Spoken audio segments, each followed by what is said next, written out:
Genesis chapter 3. Now the serpent was more cunning than any beast of the field which the Lord God had made. And he said to the woman, Has God indeed said, You shall not eat of every tree of the garden? And the woman said to the serpent, We may eat the fruit of the trees of the garden, but of the fruit of the tree which is in the midst of the garden, God has said, You shall not eat it, nor shall you touch it, lest you die. Then the serpent said to the woman, You will not surely die, for God knows that in the day you eat of it, your eyes will be opened, and you will be like God, knowing good and evil.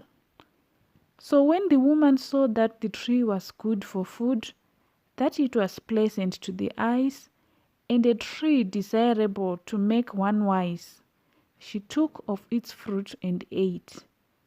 She also gave to her husband with her, and he ate. Then the eyes of both of them were opened, and they knew that they were naked. And they sewed fig leaves together and made themselves coverings. And they heard the sound of the Lord God walking in the garden in the cool of the day. And Adam and his wife hid themselves from the presence of the Lord God among the trees of the garden. Then the Lord God called to Adam and said to him, Where are you? So he said, I heard your voice in the garden, and I was afraid because I was naked, and I hid myself. And he said, Who told you that you were naked? Have you eaten from the tree of which I commanded you that you shall not eat? Then the man said, The woman whom you gave me to be with me, she gave me of the tree, and I ate. And the Lord God said to the woman, What is this you have done? The woman said, The serpent deceived me, and I ate. So the Lord God said to the serpent, Because you have done this, you are cursed more than all cattle, and more than every beast of the field. On your belly you shall go, and you shall eat dust all the days of your life. And I will put enmity between you and the woman, and between your seed and her seed. He shall bruise your head, and you shall bruise his heel. To the woman he said, I will greatly multiply your sorrow and your conception. In pain you shall bring forth children. Your desire shall be for your husband, and he shall rule over you. Then to Adam he said, Because you have heeded the voice of your wife, and have eaten from the tree of which I commanded you, saying, You shall not eat of it.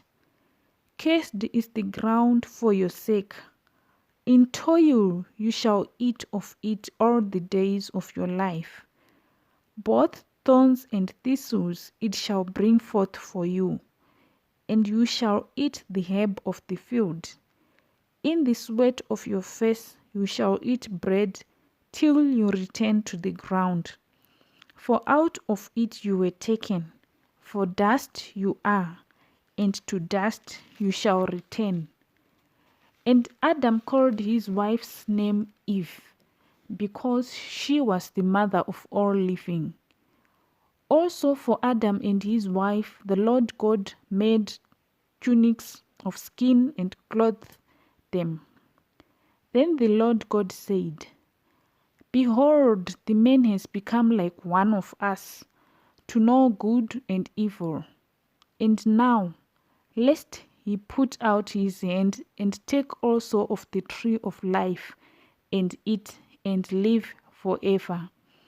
Therefore the Lord God sent him out of the Garden of Eden to till the ground from which he was taken. So he drove out the men, and he placed cherubim at the east of the Garden of Eden, and a flaming sword which turned every way, to guard the way to the tree of life.